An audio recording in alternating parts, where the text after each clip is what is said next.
committee whose staff were among those interviewed. The source of those texts, Kurt Volker. Congressman Quigley, I'll get to the text in a minute, but your take on Rachel Bade's reporting that Volker testified that a meeting between Ukraine's president and Trump was contingent on the Ukrainian president agreeing to a statement on investigating the Bidens. Look, I want to make clear that I have read the text multiple times now. It was not there from Mr. Volker's testimony, but I can confirm that the U.S.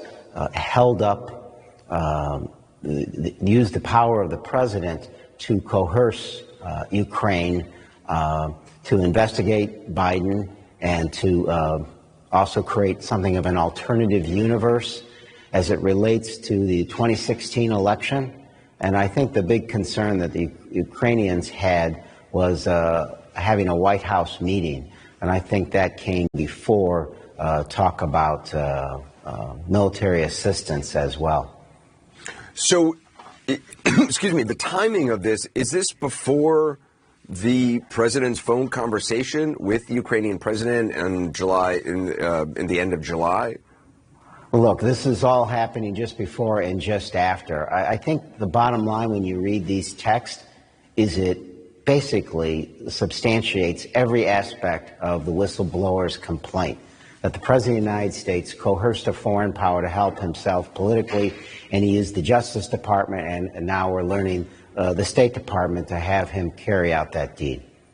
It also, from all the reporting that's been happening today, appears that he got rid of the Ukrainian ambassador because of concerns she was not on board or willing to help or was trying to obstruct in some way, according to Giuliani, their efforts to get the Ukrainians to help interfere in the election. That's exactly right. I think before today it was unclear whether or not, though, what the crystal clear reasons were for the ambassador leaving. I believe she'll have an opportunity to tell us directly next week, but I believe today's reporting detailed the fact that she was kicked out because Rudy told the President of the United States she wasn't helping with these ill deeds. It seems like her testimony is going to be critical, given all the emails that must have been flying about her future, about concerns, and the Mike Pompeo even may have had, or whatever hand he had in getting rid of her as well. Are you sure she's going to be allowed to testify? I'm not sure of anything in terms of who's going to testify and when, who will be allowed, and whether things have to end up in court. I understand we are trying to get her in next week, and I think that would be extremely helpful. There's no guarantees the way this process is going.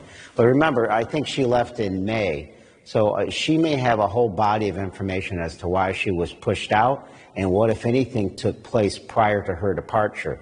And maybe she knows from others what took place in the follow-up and the emails and the text that we're reading about today. If there was any question about whether or not there was a quid pro quo, which obviously with Ukraine, it's pretty clear there was, though many, it seems, Republicans on the Hill, for some reason, are not willing to see that. The president today saying on the front lawn that he wanted the Ukrainian president to investigate Biden, and that he's now asking China or wants China to do the same thing, given the fact we're in this trade dispute and negotiations with China, isn't that inherently you're asking for a favor from China, not known for their legitimate investigations on anything? Sure. Isn't that the definition of a quid pro quo? Look, there's a lot to handle there. Let me just mention my Republican colleagues' statements today saying that there's nothing here. If there was nothing here, why did they hide it so much?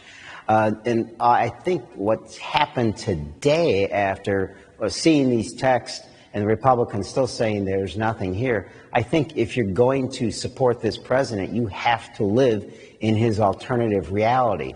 What you're alluding to with the rest, the bottom line is, I said it some time ago, this president never does anything wrong once. We're now hearing about the calls besides Ukraine, the Russian dealings before, Australia, and now with China. It is disturbing to me that he calls anybody else treasonous and a traitor. At the very least, in a colloquial sense, what he has done is treasonous. He has sold out who we are as a country. He has threatened our national security for political gain. At the very least, what Richard Nixon did was damage domestically. He didn't spread this kind of foul deeds to the rest of the world, bringing in our allies and our adversaries. Congressman Mike Quigley, I appreciate your time. Thank you. Anytime. Thank you. Another member.